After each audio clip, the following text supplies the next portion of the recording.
This is the vehicle right here. Let me put some gloves. Alright, first thing I like to do is the inspection. Guys, the inspection is the first thing you guys should do because you want to submit whatever work the car needs so the advisor could start selling the work. By the time you're done with your repairs, maybe you get something approved and you can keep working on, as regular. So over here we have your engine air filter. This one is really dirty. You can see all the carbon over here and stuff like that. There's a lot of particles inside. This filter definitely needs to be replaced. Guys, filters can cause lack of performance, but your engine basically acts like a vacuum all the time, sucking air. And it's good for you to have, a good airflow through there. So you can have the right mixture with the gas, which is 14 to 1. 14 grams of air, 1 gram of gasoline. This is your brake fluid. This brake fluid looks really dark. There's also debris inside of the reservoir. And this is a service that you should do every 20,000 miles.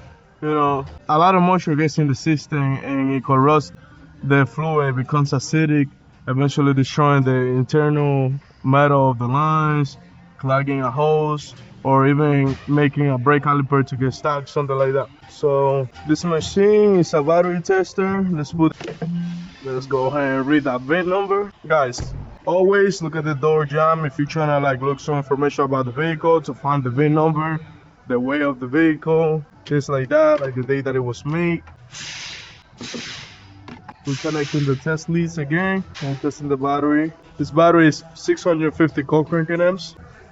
Alright, continuing with the inspection, let me get a flashlight so we can have good. One thing I always like to look is the driver. This driver looks pretty decent. It's not showing any signs of cracks or anything like that. And this is a service you're supposed to do every 60,000 miles because after a certain time, the driver starts showing minor cracks and eventually leading to bigger cracks and ending in snapping the belt. There's no leak coming from the valve covers. These valve covers, they tend to leak a lot through over here, through this corner right here. Right now this one looks pretty good. Let's go ahead and lift up the car.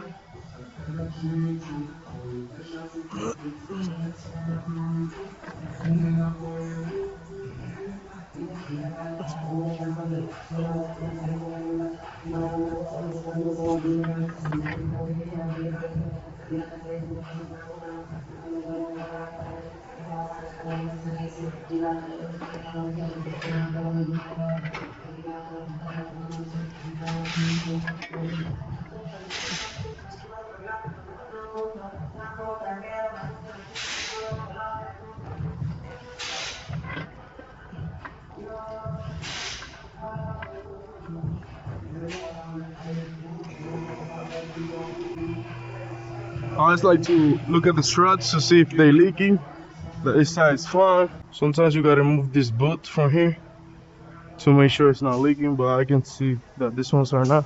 The rear brakes, they're measuring about 8 millimeters in the rear, which is plenty of light. In the front, we see that the rotor it has some heat spots, but the brake pads, they look good. They're like about 9 millimeters or more. We're gonna have to measure the thickness of that rotor to make sure there's enough meat for me to resurface the rotor.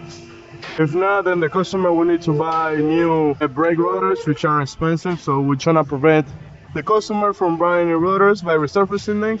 But first, I need to make sure the measurement is correct. There's no leaks coming from the engine or the transmission. It looks pretty clean out here. And one thing I like to look is this low controllers over here. But let me see. I think it's looking good. Okay, the low controls are really good. Let's go ahead and look in the rear. This one is only front wheel drive.